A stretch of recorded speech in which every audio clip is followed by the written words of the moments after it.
Welcome back to another episode. I'm here to get messy with Brandon Kyle Goodman. Hello. Hi.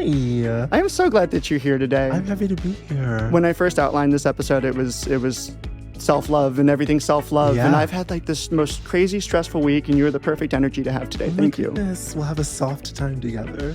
Brandon Kyle Goodman is an actor, writer, and advocate known for their work on Netflix's Big Mouth and Human Resources. Now they're bringing their signature blend of humor, vulnerability, and insightful commentary to Tell Me Something Messy, their brand new podcast. In each episode, Brandon invites listeners to embrace the chaos of life, diving into messy topics from personal experiences to social issues, all while keeping it entertaining. No, messy. Brandon offers a fresh, unapologetic take on the messiness that makes us human. I'm looking forward to sharing some of my messiness with you today. I can't wait. I have prepared a rapid-fire series of questions for this audience to get to know you better. Gorgeous. Let's do it. Who the hell are you? First question. Name. Brandon Kyle Goodman. Zodiac sign. Taurus. What are you an expert in? Sex. How do you identify on the gender and sexuality spectrum today? I'm non-binary and a whore or slut. Or am I allowed to say that? Yeah. A hoe. H-E-A-U-X. What's your most favorite animal? A dog. Least favorite animal? A cat. Last thing you ate? Last thing I ate? Oh, I had it was an everything bagel with eggs, cheese, and I think bacon. How many caffeinated beverages do you drink in a day? One is usually like the Noco. What is your caffeinated beverage of choice? I don't really like caffeine like that. I take a green tea pill. What is your dream vacation destination? I just want to be bouncing around Amsterdam forever. Biggest pet peeve? Inauthenticity. Favorite sport or game? A who? Sport or game? Uh-huh. Good answer. What is your favorite thing about queer bars? The people, the queer folks, yeah. On a scale of 1 to 10, 1 being a virtual hellscape and 10 being a utopia where nothing could be better, how are things looking for queer people in America right now? I'll say a nice little 5, because there's a lot to do, but we've also done a lot. What was the last item you misplaced? My Apple TV remote. They're so small. Why don't they have a little beepy thing on it? Did you find it? Where was it? I did find it. It was in the crack of the couch, you know. What was the last thing you were super mad about? The last thing, the election. What's the last thing that made you cry? The election. What is the location of the worst date you've ever had? I can't say it, but Granville Restaurant in New York? Yeah. No, here. Oh, in Los Angeles. What is your most prized possession? My most prized possession is my heart.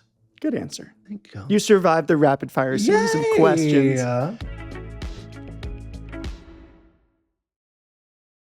Spring cleaning isn't just for finally tossing that fedora you swore would make a comeback. It's for hitting reset on your grooming routine.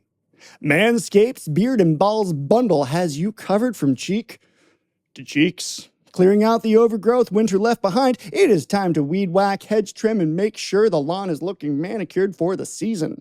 Because nothing says fresh start like a sharp beard, and more importantly, a properly landscaped lawn. The trimmers feature dual-blade skin-safe technology designed to minimize nicks, bumps, and irritation because we don't want anyone thinking that it's something else. They are waterproof, travel-friendly, and have long-lasting batteries. Manscaped offers a 30-day money-back guarantee so you can try the Beard and Balls bundle completely risk-free.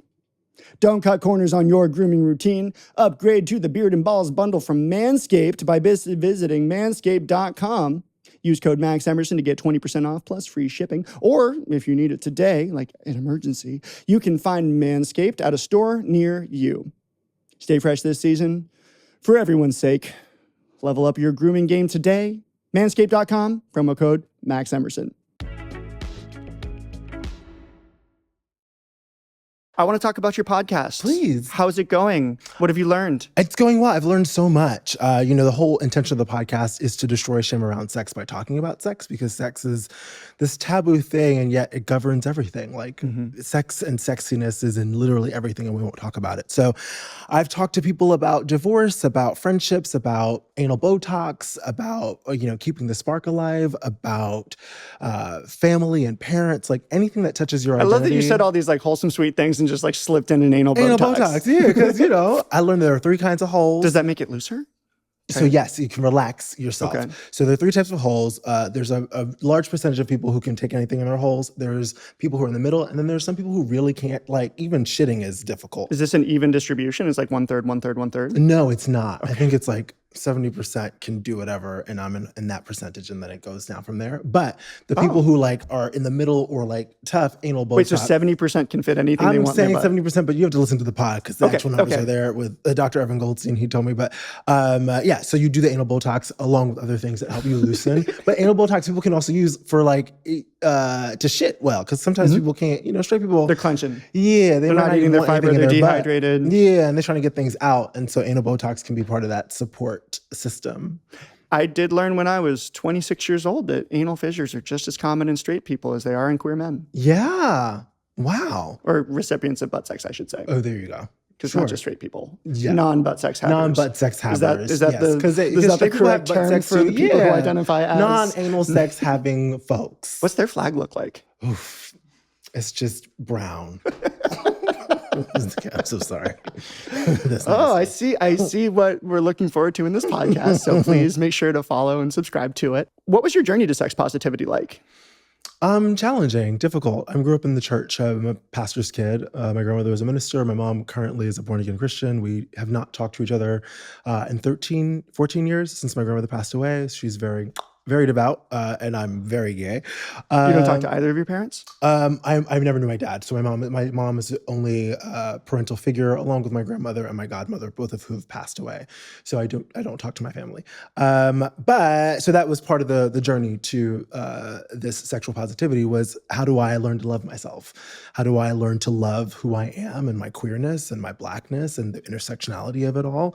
And it was hard, but a big piece of that was sex, realizing that a lot of my sex was riddled and steeped in shame, that there was a lot of it being in the shadows with it, a lot of fear around it, and needing to address that. And I always say, if you can like advocate for yourself and your boundaries when you're in your most vulnerable, which is naked in a bedroom, you can take over the world, right? From the dark room to the bed, from the bedroom, dark room to the boardroom. Okay, rule the world without pants. Listen. So yeah, so it's a huge part of it. The religious trauma is a huge part of why I think I needed my options were to shrink myself and continue to shrink myself, or to figure out how to bust open. No pun intended. When did you realize that? Like, when did you fully come to terms with it? That's a wonderful question that people ask, and it's not a moment, right? It's years and years of it, but I think kind of non-linear. Like my surfing, some days I'm great, sometimes I'm just trash. And some days you don't even realize what you're processing. I think that's why I say inauthenticity is my biggest pet peeve. If you're authentic with yourself, your body will guide you to your healing, even if you're not sure what you're trying to heal. But you like listen to what feels good, what feels right, who affirms me. And so the more I was doing that, that's how I began to find my footing. And you're just feeling around in the dark. Yeah, baby. Absolutely. In the dark room. There you go. In the dark rooms of our lives and our existence and our identities, until you can turn that light on, slowly but surely. So in exploring this with other guests, what is one of the most memorable moments that you've had on your show so far? Zach Campbell came on and we were talking about sex positivity, and he said, "I'm not as simple as I thought I was." And that's a line that really stays with me. I think a lot of times we think that we're very binary. We're this or that, and there's no space for the gray. And I think that you have to know that multiple truths get to coexist always. It's a yes and, right? I can feel this and I can also feel this. That your life is not a black or white. It exists in the gray. So you're far more complex and far more complicated. And this idea that, Lauryn Hill says anything that's not growing is dead. Yeah, like change is inevitable. So you have to lean into that. And so I think when Zach said, "I'm not as simple as I thought I was," it's like, yes. You have to know that you're complicated, and it's going to take a while to if you figured out who you are in totality, you're dead, babe. Like for the rest of your life. Interesting. I've never been 37, and I will never be 37 again. Why would I know how to be 37? I can't. I've never been 80. Why would I know how to be 80? If I'm not continuing to grow each day, then what the am I doing, babe? That's such a great way to look at it. I always kind of throw out the yes, we contain multitudes as this it sounds like pithy and becomes just like one of those isms that you hear over and over again. It's like, no. You are always going to be full of shit. You are always going to be wonderful. You're always going to be selfless. You're always going to be selfish. that's just like what we are based on. I feel like all the people that are the highest up in our media are the biggest contradictions known You have to hold your man. contradictions, yeah. But you have to hold those contradictions. But you'll also see the people, some of the people who are really high up. You see that they're actually miserable because they can't hold the contradictions. That they're actually beholden to the image that they're playing out into the world. They're serving as a cautionary tale for the rest of us. Absolutely, it's like they don't even know it. They don't even know it. They're fitting into a box, and they've contained themselves in that box, and that box becomes your prison. And I think that no matter how high you get in whatever industry you're in, you want to exist outside of the box. As people put you in boxes, you want to break those walls down. Actively look look to stay out of the box. Yeah. So you're kind of a funny guy. Funny person. Excuse me. I'm so sorry. That's okay. I want to know how that has played into helping you navigate some of the challenges. Because humor is generally one of the most effective defense mechanisms people can have. And you've been able to even make a career out of it. When did you learn that that was a tool that could help you through? My mom was funny. My mom was a comedian before she became a born-again Christian. She was quite funny. So I grew up in a house where joy was just like everywhere, and there was a lot of laughing and jokes, and so it became part of my molecular kind of structure.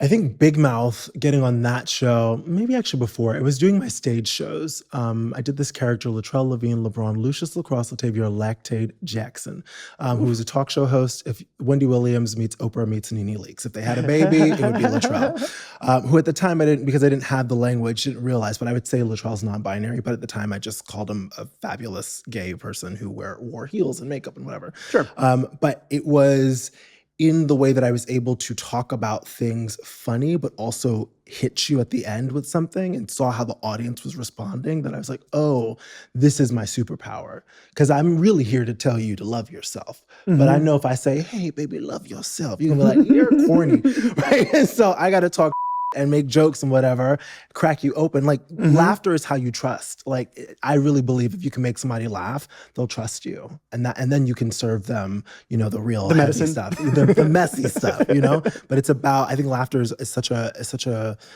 beautiful way to connect with people. Unfortunately, or not unfortunately. It's also a weapon. It is a weapon. You can distract with it. You can, I have a lot of charisma. I had to tell my therapist, because my therapist and I have been together for 10 years, and last week I was like, I'm really good at talking. And my therapist allows me to talk and we have conversations, but I'm really good at taking things, figuring it out, and putting it away and appearing like I did it. And I even feared myself that I did it. Yeah, because we're good talkers, we're entertainers. But it's like, oh, I actually need you to call bull on me and push back, because I will make you think that I have it together, because I will convince myself. Oh my God, that was my experience with therapy too. I'm like, hey, what am I doing wrong? Call me out. Come on, where are my notes? I'm expecting like my actor notes of like, okay, well, your line here was bull. This wasn't true. This wasn't real. This wasn't authentic. Like, yeah, but that's kind of what you need, because if you're somebody who can, if you're somebody who can like make jokes and you can like present as fine, people see the laughter and the smiles and they go, oh, you're good. And it's like, actually, you may not be good. There's a lot of sadness behind smiles. That's why you have to look at people's eyes. Well, comedians are notoriously the most depressed and troubled people out there. You take your pain and you make it funny. Yeah, absolutely.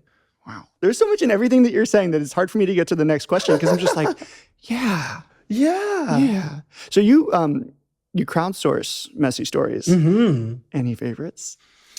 My ultimate favorite is the person who wrote in and said that their grandmother passed and they found an envelope with her pubes and a letter of like her roster of men. And that's all I have. Please don't ask me follow-up questions. That's all I know, is that they found their grandmother's pubes. How did they know it was her pubes? I do not know. What they with her hit list. Literally. Wow. And that's my favorite. We contain multitudes. We contain multitudes. Even grandma is trying to get her witch on, okay? Oh, they're out of control over in Florida right now. I hear the highest like STIs, the elders. They out there and I love that for you. We do, but some sexual health and wellness education would be nice. Absolutely. But also at 90. I mean, they're already getting their blood work done every 3 months. Yeah, check it out.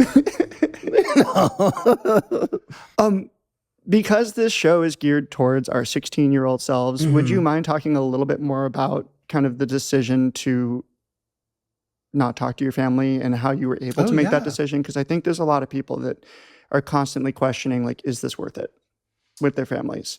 Like, am I getting what I Yes. need from this? Am I doing this out of obligation?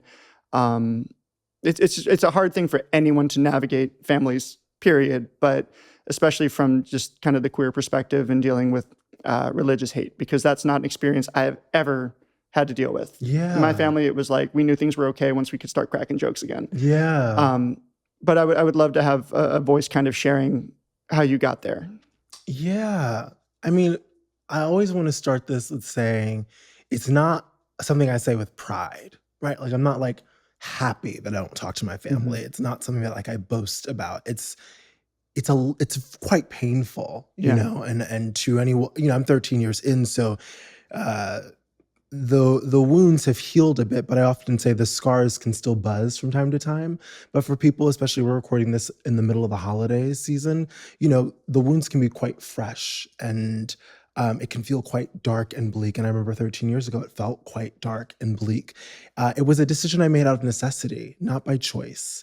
It truly became a point with my mother where every conversation was telling me that my life was a sin, that I should marry a woman. We would pray, which I'm fine with prayers, all that. But then the prayers would become about me, you know, finding my way, all this stuff. And it was like, oh, this person that was my superhero cannot hold me any longer.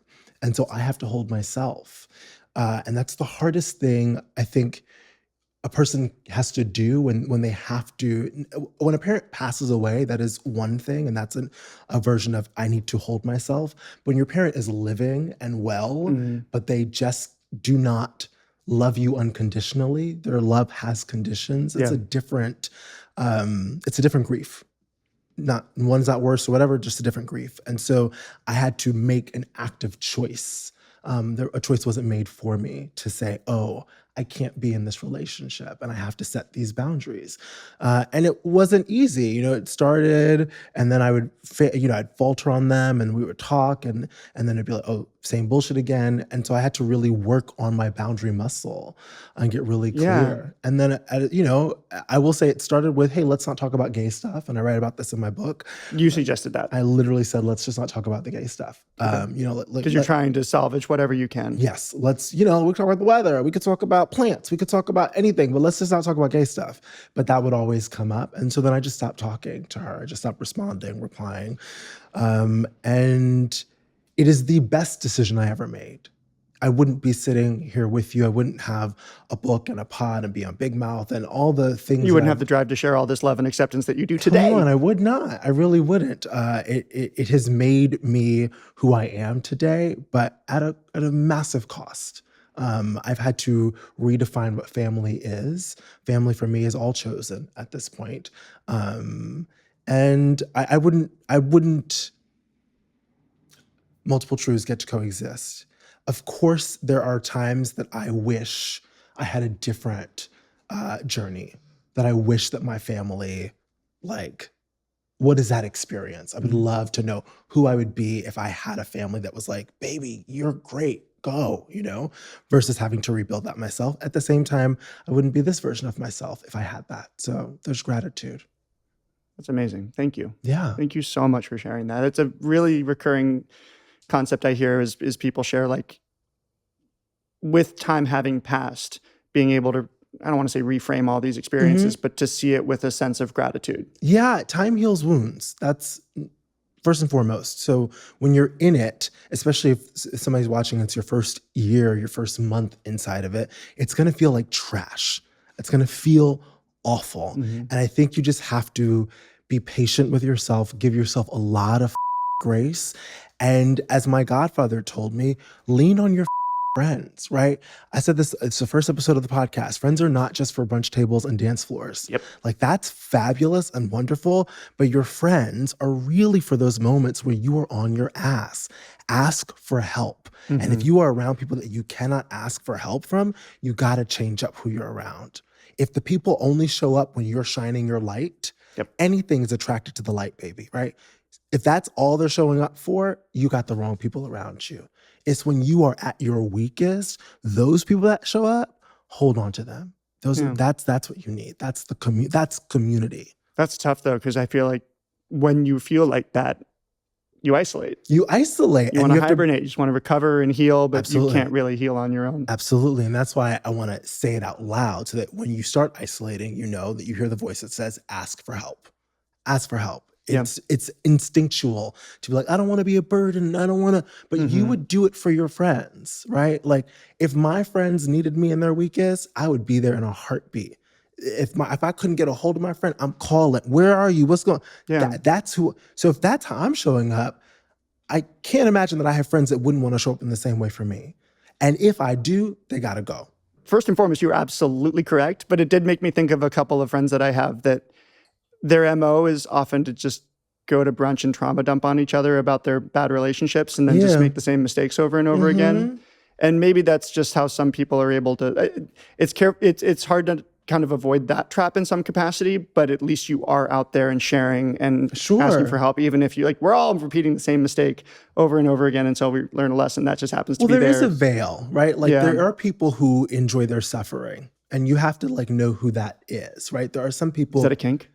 It could be that their identity is wrapped in their suffering. And give context on what we're talking about. It's how they seek attention. Yes. It's how they get there's a reward system for it. Yes. And and you know that person because when you give advice or when they're presented with a new way, they don't want it. They want to go back to the story because the story is familiar. Dysfunction is familiar. And so a lot of people, and we probably see this in our families too, they cling to dysfunction because it is familiar. Whereas healing and safety is unknown. Even if I'm saying it's better for you, it's unknown. And so it's not, if you find yourself in a friend group where everything is trauma dumping, which is different from I'm hurt and I have to share this with you. But it's like every time we get together, it's trauma, it's saying whatever. It's just another type of addiction. Whatever. Yeah, then you're like, it's a drinking club. Like your Scooby-Doo ear is like, oh, okay, cool. Like this is what we're doing here. And do I want to be a part of this? Or do I want to be part of going towards the unknown and healing and figuring out a better way to, I don't want to put a judgment on it, figuring out a softer way to exist. Life is hard. Period. Do I want to make it harder for myself or do I want to find the ways to make it softer? That's what's scary about the unknown part. I remember the first day we set up and shot the podcast. It's exhausting. Yeah. Learning, like swimming from buoy to buoy, figuring out if you're doing everything, making sure you're taking care of everybody. It's like, oh, no, that's not my job. My job is to do this. And then after like 3 or 4 days of it, it's like, oh, yeah, it's softer. It's easier. Yes. This is so much better than doing every single thing myself. You have to figure out if you want it to be hard up front or you want it to be harder later, right? Like up front, you're going to have to learn a bunch of things and a couple days later, it's going to feel softer. But if you ignored it and kept doing the hard shit, and now it's 10 years later and you're like, I don't recognize my life. It's way too hard now. Well, how do you do that part? How do you do which part? The hard part, like make the decision to do the hard thing as opposed to just mañana. Radically accept that it's going to be hard. You have it's not going to be how do you easy. not just kick it off until next week? It's the holidays. Let's just get through this. Like it's the forest and the tree, right? So being able to see the tree and the forest. So what is the goal? What do you want ultimately? Not what your parents want for you, not what the world wants for you. What do you want? What are the steps you need to take? And you may not know all of them, but what are the steps you need to take to get there, right? If your boss called you up and said, I need this done now, you would get it done. But when it's for you, there's hesitation. Yep. You have to treat yourself like the Fortune 500 company. My mother would always say, and listen, this is the multiple truths. My mom has some pearls, some things, but some nuggets, right? Which is like, companies have mission statements for themselves. You as a person should have a mission statement for yourself. Right. So I'm willing to go through the hard things because it's Brandon. Like I'm going to be most invested in me more than that company I work for. So you have to I would hope so. I would hope so. But a lot of us unconsciously aren't. Well, they've got them by the healthcare. Say that again? They've got them by the healthcare. I actually have never had like a corporate job, but that seems to be the thing that keeps people going back is they're afraid that they'll not be able to afford to live. Absolutely. Yeah. Which you can still do your job. But what I'm saying there's too many needs tied up into one place. Absolutely. Yeah. You can still do all of your job, but you also have to treat yourself like your own company and make sure that whatever, and I'm saying that like make sure you drink your water, make sure you're taking your vitamins, make sure you're going to the doctor, like whatever. There is enough time for it. There's always enough time for the things that are important. There's always enough time for you. Yeah. And if there's not, make it happen. Carve out that, whether it's 5 minutes a day, 2 minutes a day, there is time for you, period. When did you learn that lesson? Oh, I learned that lesson hard, but I learned it. I learned it from moving to LA. I was very wishy-washy with my morning practice, and sometimes I would meditate, and sometimes I wouldn't. And I started to notice a pattern that when I would fall out of my morning practice, my life felt like chaos. Yeah. But as soon as I picked that back up, like, oh, this is my time in the morning to just meditate or breathe or journal, my life started to right itself. And now every day I'm up 2 hours before I have to go anywhere. Wow. So if I have to be on set, like the other day I had to be on set at 6, I was up at 4 o'clock so that I could have my time to journal and rest and wake up and then show up. Because that is for me. Like once I'm out in the world, I'm out in the world and I belong to whoever I belong to. But the morning, because you don't have a routine work-wise, pretty much, right? No, my job is whatever. God, I wish I was a morning person. That sounds so nice. Yeah, I'm not a morning person. I'm a night owl, but it's how I invest in myself. It's worth it. Yeah, absolutely. I always do feel just like better about myself in the mornings, and it's one of those things where it's like, oh yeah, the world is designed for these people. Kind of. It's almost like a shame in being a night owl sometimes. Well, no, I think being a night owl is great. I think regardless of if you're morning or the night, whenever you do it, it's a matter of I'm intentionally carving out time. Yeah. So whenever you do, you could do it in the middle of the fucking day. But the morning is the best time to do it. For me, because the world isn't started yet. Yes, and it's quieter, and there's less likely that you're going to get an email or a phone call or whatever. So yes. That's always like the feedback I try to give friends that are like mid-crisis is like, okay, well, headspace every day. That's your homework. Sure, yeah. See if you can do it. Yeah. And also like, oh, you're depressed. Okay, what's the last time you've done something kind or nice or thoughtful for someone else? Yes. That's also your homework. Being in service do that to every someone day. else. Yeah. So, and people think that meditation. But I cheat. What do you like my mental health routines? I cheat. Like I'll like do my headspace as like a snooze alarm. It's not cheating, babe. It's kind of cheating. It's not cheating. It's like a pleasant lucid dream, but it's you're not. being intentional. It's fine. Or I'll do I'm like trying to do Japanese every day just for that part of my brain. I'm doing like the laziest puzzly Duolingo. I'm not learning anything. It's not even maintenance at that you point. Give a little grace. Sometimes it's a little less. Sometimes it's more. Sometimes I will go into a full hour meditative, and sometimes it's 20 minutes, 10 minutes, 5 minutes. It's what respect where you are. Also, I like to say when I say meditate, because sometimes you're like, I don't know if I can. Listening to a Whitney Houston track is a meditation to me. Like engaging with art, like fabulous art, is meditation. Surfing, steam running. Yes, any of those things. Play guitar. Make your like you decide what the meditation is, but it's just intentional time for yourself at base. Whenever people get really frustrated with the meditation thing, I don't know where this anecdote came from. I think it was probably a podcast at this point because that's where everything is coming from. And it was some master yogi, million years meditator. And he was being asked about kind of the difference of when they first started meditating versus 40 years later. And it's not if my mind starts to wander, because it always does. It will, yeah. It's how gentle I am now when I bring myself back. And that's the thing that I always try to return to. Yeah. Is like, oh, I'm cheating on my headspace. No, that's okay. It's just about how do I be gentle with me? Yeah. If you were my mentor said, like, if you were your own parent, what advice would you give to yourself? And I think about that all the time, that like I am now the parent of this body. And so all of it is how do I gently parent myself? Weird moment when you're like, oh, I'm taking the reins now. It's always in a conversation. You're like, oh, yeah, this is it. I'm now in charge of you. Yeah. Okay, cool. Yeah. And you get, it's scary, but also healing, because you get to give yourself the things that you didn't get growing up. You get to take care, you know yourself best, or you should. And so the work is, how do I get to know myself best and give myself the best that life has to offer? I want to get to know you a little bit better by tracking your geography. Okay. So, born in Queens. High school in Rome, Georgia. High school in Rome, Georgia, yes. Was that a bit of a transition? A bit. Baby. Oh my God. I went from like Queens, Manhattan, taking the subway to like cows in the background. It was Queens terrible. is the most diverse neighborhood in the world, right? It's one of them? I don't know. It's pretty diverse. I lived in a black and brown neighborhood, East Elmhurst, which is not too far from LaGuardia Airport. I think through gentrification, it's become maybe more cultures than that, because I'm like right by Astoria. There's a huge international community all over Queens. Massive international community. Jackson Heights, very, very big. And how's Rome? Rome was white. Really? Yeah. Surprising. Incredibly white. Okay. Literal train tracks where black people were on that side and the white kids were on that side. My school was on the white side. I don't mean to talk about it like that, but that's really how it felt. That's the layout. I'm from Central Florida. It's just South Georgia. Yeah.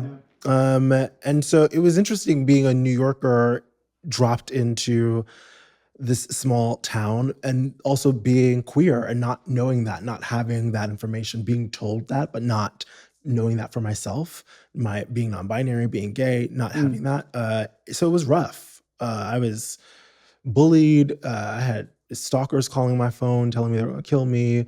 I had a girlfriend my freshman year who had to break up with me because her brother didn't want her dating a N-word.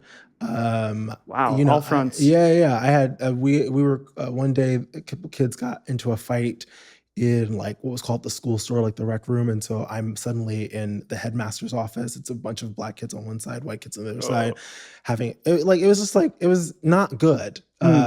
Shout out to that school. I won't say your name, but it was just not. I will say this. There were teachers there that protected me, and who understood what they saw and understood where I was and did everything they could to protect me.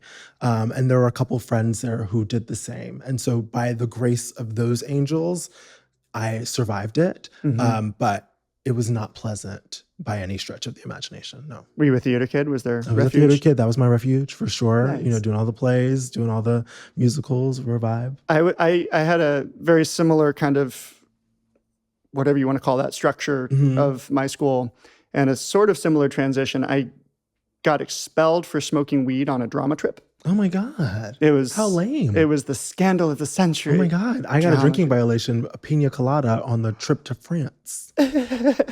Came home. They were like, a pina colada, you homo. You bet, boy. So I got expelled, or I got suspended in lieu of expulsion and had to go to the alternative school. Okay. Where it was like the black kids and the white and Latino kids, like the kind of rednecky kids, to be honest. And it was either drug violations or violent offenses. And, they saw me before I saw me. And the only reason I didn't get my ass kicked on the regular was the black kids. Yeah. That was like my group, my clique. I learned to play spades. Yes. We had in our dining hall it was literally like Hogwarts. We had banquet halls where we had our lunches and breakfast. And there were 3 tables that were the black tables and everywhere else was like all the white kids.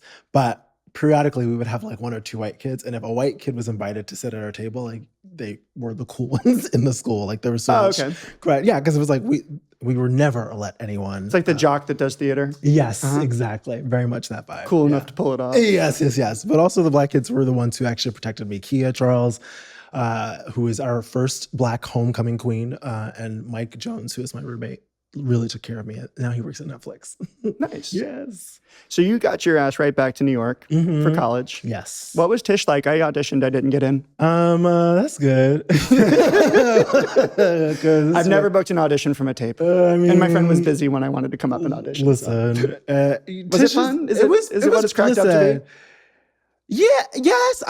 Here's the deal. It's yes and, right? Like I'm still very, very close to a lot of my friends that I made there. A lot of my chosen family are built from people that I met there. But also like it was way too much money. Like there's no reason to be in that much debt for a BFA. But I had a lot of great times. It's school in the middle of New York. But I think financially as an adult, I would never make that decision for myself. I would never let my kid. Well, you're one of the lucky ones, so it paid off. Yes. What are some of the main things you learned in your conservatory program that you don't think you would have gotten just by entering the market? That you have to advocate for yourself, because even in there, like they didn't know what to do with the black kids. Like at all. Me and 2 of my classmates had to go to our like school head or whatever at Atlantic and ask to be put in a class together so that we could do scenes that we would actually be cast in, so we could like do fences or something, or top dog, underdog, because we were being trained to do all these things that are fabulous, but like we would never be cast in. So like I'm spending all this money to work on Chekhov. Like, maybe somebody will do a diverse, inclusive Chekhov scene at some point, but that's not but really. Also, did you want to do Chekhov? I really did not. Shout out to everyone who no one does. Sorry. Shout out to all of y'all. But it was just like, it was like, oh, they don't really see us. So they don't see anything but like straight white woman or man. Like that's what they're preparing you for. Right. But they're not thinking about the nuances of who's queer and who's black and who's brown and who's Asian and what are the what are the best ways that we can support you going out into an industry that also won't be seeing you? Do you think that might have changed since you've been there? I know that it hasn't because I've been back and I've talked to the students. And so I know that it's not quite changed. Wow. Am I allowed to say this? I'm being a little too honest. You can cut anything you want. Don't you worry. I think that I'm sure. Take it back. I'm sure some of it's changed, but I'm not positive that all of it has changed. I think that school is a microcosm of what we're seeing in the country, right? Look at our election. Like, it hasn't changed. I think that we dust things under the rug and we go, look, here we have this, and this person is the head of the DEI. And then a couple years later, but then it doesn't do anything. So doesn't do anything. We cut the DEI. So then it gets cut. Yeah. Yeah. I mean, I've had experiences where I get brought in as the Black queer, writer, and it's like, oh, we love your work, we love whatever. Speaking tours. Absolutely. And then when it's time to pay me, we don't have the money. We can't do that. It's like, what? But okay, so like, fine. That energy still runs rampant, not just in our industry, but I think all industries.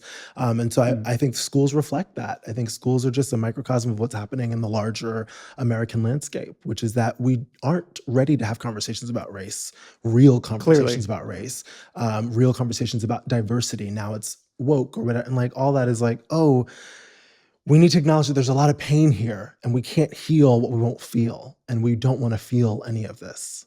Unfortunately, understandably, it's a lot. No, that really brings up a lot of stuff that I think I had a huge cracking moment in 2020 during Black Lives Matter where like I just got hit in the face with like all of these things that I've done and said and been, and like my whole approach to things is like, oh, that's really up, kid from Florida. It's time to like be a little more patient and listen a little more and not judge so quickly. And then people got tired. Realize how we got here. Yeah, but you do that and then people get tired. And that's why I say like people want this or that. And you have to accept that we are ever evolving and you don't know everything. Did they type you? Huh? Did they type you? Who? In class, in school? Did they typecast me, you mean? Like they at Miami, they would do a type day where they'd be like, you'd be like best friend and this, you're leading man, you're ingenue. No, they did it to the musical theater kids. I know. Oh, okay. But I was in the straight theater and they didn't type us. I'm sure they wanted to, but they definitely had their favorites. They definitely had their ingenues and they're like, this person will focus a lot of attention on. And I was not. I was not in that. But none of the Black kids were, so. Gotcha. But we're the ones working today. Hello. Hey. I love that there's a parallel universe somewhere that's like not even that far off from our current one where I got into NYU and we went to college together. Yeah. I wonder if we would have liked each other. I'm sure we would have. I liked everybody. I had a weird relationship with theater kids at first because that's kind of how I got expelled. Oh, okay. They all narked on me and like turned. And I wasn't. I almost got like bullied by the theater kids in a weird way. Yeah, I didn't like the mean. Yeah, there's a group. There's a sector of theater kids that are really mean and they're very protective of their theater. Well, and I was never it is their safe space, and I can see that they're but it's the oppressed becoming oppressors. Hurting people. And I don't traffic in that. So one of the trademarks of people of our generation is that we graduated during the greatest financial downturn. I remember her. In a century, half a century, something like that. Yeah. What was entering the job market like for you, and how did you pursue your career? Well, what I were those graduated first steps? in 2009, which literally everything we had learned had become obsolete because YouTube had started and like the digital age was coming in. So like literally everything that we had like, print out your headshot, like all of it was null and void. So it was really difficult. I also realized that I wasn't going to work in straight theater. One, because I wasn't straight, but like literally the plays that were being produced. Mamet's not calling? Not at all, which is funny because I went to his school. Atlantic is Mamet and William H. Macy. But like, so the plays that were being produced were not diverse at all, so that wasn't going to be my route. If you were to be Black or brown on stage, you had to know how to fucking belt, and you could be in a musical, which that wasn't my bag. You had to be a powerhouse that commanded standing ovations. You can sing that, sing the And I Am Telling You song, otherwise you're not doing anything.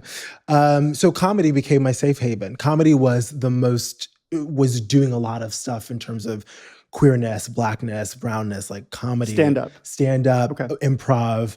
I was part of Political Subversities, which was a musical sketch comedy group that did 40 new sketches and songs every week about what was going on in the zeitgeist of pop culture and politics. I love that. And we, as a troupe, wrote, produced, choreographed, did it all. And so that was my boot camp. And so that's where I started. That's where Latrell Jackson was. Latrell Levine, LeBron, across the table, your life, Jackson was born. But yeah, So it was that's how more, were you primarily more sketch or stand-up then? Because that's kind of the I camps, was started right? sketch. Yeah, I was in sketch mostly. That's less scary to me than stand-up. Sketch is so scary to me. Stand-up is terrifying. And I worked as a waiter at the Improv during my broke, starving artist years, and 99% of it, stand-up is just, please love me, please love me. I'll say something. It's a tolerance I'll say of failure. something offensive. Huh? Yeah. You're like, okay, I'm never doing stand-up. It's a tolerance of failure, which I have a lot of respect. You have to be, because it only... On stage failure. Yes, you have to like be in front of people and you have to fail in order to like figure out what works and doesn't work. And so it's to have the capacity to not be embarrassed. And I think stand-ups are some of the bravest artists out there. And some of them need to sit the fuck down. Some people who are calling themselves stand-ups, hi Joe Rogan. They're just trying to be relevant. Yeah. They think they're helping they in their are own not. way. Yeah. When your comedy is rooted in putting down a group of people or homophobia, transphobia, racism, misogyny, it's not comedy to me. You're actually not smart enough to create or craft a joke. And those people I don't take as seriously as comedians. But that's always been my rule of thumb is don't do lazy jokes if you can help it. That's why I'm just doing a podcast so we can spitball. Yes. And then when I make something like more in the future, it's actually... Yes. I mean, I think that comedians, there's an article from years ago, I think it was in New Yorker, it was like, comedians are the modern day prophets, which I think is true. Like if you think of a Whoopi Goldberg or a George Carlton or any of these, these people that Richard Pryor, when they come out, what they're showing you or what they're saying to you. Well, they're in that sacred place where you have to like bow to re-enter society. You are supposed to be allowed to have this privilege of... Well, they saying the truths. They take what our pain and they present it to us in a way that we can laugh, but also learn. I think that's when comedy at its best. At its worst is somebody who just wants to make a bunch of jokes about women or a bunch of jokes about trans folks or a bunch of jokes about black people. And you're like, okay, great. I do want to talk about when you think your kind of break into kind of job security, doing a creative job was, and if there was ever a moment you're like, I've made it, I've done the thing, or does the goalpost always move? Big question. Okay, these are massive questions, and I got you. Thank you. My first big break, like security, was Big Mouth. Okay. Because that was I had a job, like I started on season 4 as a writer, and that was like a consistent check for a couple of weeks, and that was me paying off all the debt that I had incurred from the last decade of being out of school. And then, once I was able to come back and rise the ranks to become a producer and then a series regular on the spinoff and all that, like that was where security came. And then 2020, when my social media blew up, it was like, oh, you're here. But I never felt like I made it. And this is what I'll say as queer folks, as Black folks, as anyone living in an intersection, we are always expected to perform more and do more. Yeah. And so you can look at your resume and you have to be a role model on top of everything else. You have to be a role model on top of it, but people will make you think that you haven't done enough and that you need to do more in order to have made it. That the goalpost for success when you are queer, Black, a woman is very different, especially if you're living at an intersection. And so it's really easy, and I'll say this for myself, it's really easy to be like, oh, I haven't done the thing, to like look at all the things and be like, oh, I didn't do it yet, because it doesn't look like Margot Robbie, or it doesn't look like this person. I'm saying Margot Robbie because somebody was throwing that name at me a bunch recently. And so I think that it's really... my reframing has been, and I really believe this to my core, when I go into a writer's room, notoriously, you can check the data, writer's rooms are predominantly white, yeah? So if I go into a writer's room and I'm there with another Black person or another queer person, I know that they must be, 9 times out of 10, some of the best, because the system was not set up for either of us to be in this room.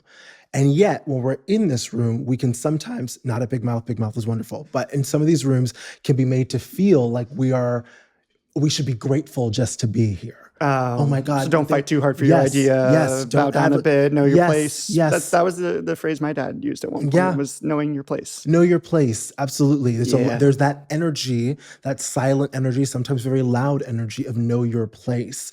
And you're the diversity hire, all this stuff to make you feel less than what you are. When in reality, None of the systems are set up for you to be here, and yet you're here anyway. You are a miracle. And so I think that any queer person working, any Black person, any woman, and those of us who live at the intersections of all these things, when you are in the room, fucking congratulate yourself. Yeah. Fucking pat yourself on the back. I don't care if you're a PA or the showrunner. Like, pat yourself on the back because it was not set up for you to be there and you got there anyway. So you're a miracle. And so I say all of that to say that now I do feel like I've made it, whatever that means. For me, I've made it because I'm here. My bills are paid.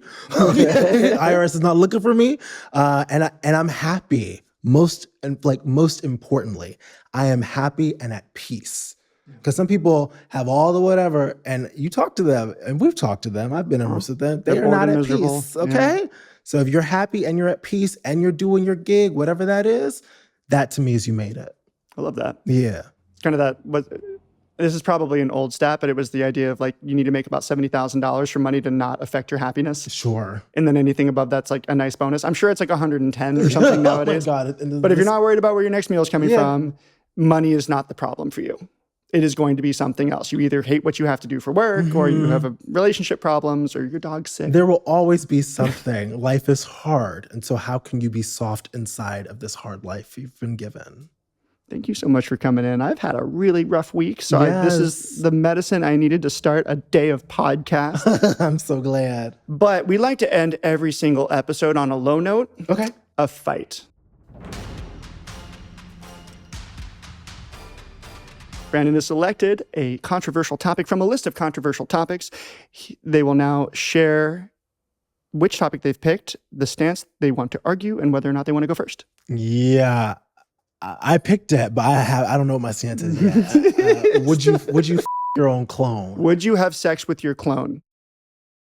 Fight me. So you go first. Of course I would f my clone, Brandon. I'll say it again from the rooftops. Yeah. It's not incestuous. It's not even gay, actually. Yeah. I don't see any reason why not to. That being said, I would get really bored of me really quick. Like nothing, you can't tickle yourself. Yeah. I think the novelty would wear off really, really, really, really, really, really, really, really. How many more seconds do I have?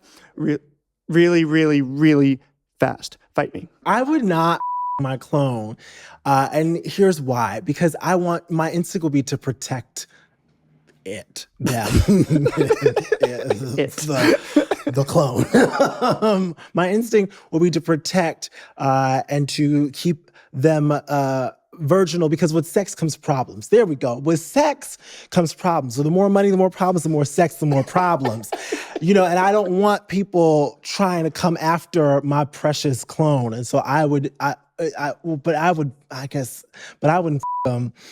see, I'm winning this argument. Okay. Because I actually would. I'm so curious. What does that feel like? Can I say that? What does that feel like? I'm curious. I've heard it's good. Okay, people have told me they love me, and I just want to know if that's true. So I would. I'm so sorry. The blog's rave. Absolutely my clone. Thank you. Wow. We really do contain multitudes. We're going to have to agree to, I'm not sure what that was. Yeah, we did it though. Absolutely. This is a Wellness Loud production produced by Drake Peterson and Jake Wachtel. Additional production by Cass Falding and Chantilly Toison. Edited by Jesse Trout and mixed by Mike Fry. Music by Tom Goss. If you like this show, don't forget to share it with your friends, subscribe on your preferred channel, or all of them, and give us a 5-star rating. It would be super, super helpful. Thank you so much to all my Patreon subscribers. You are credited in the show notes. Thank you for listening. See you next time.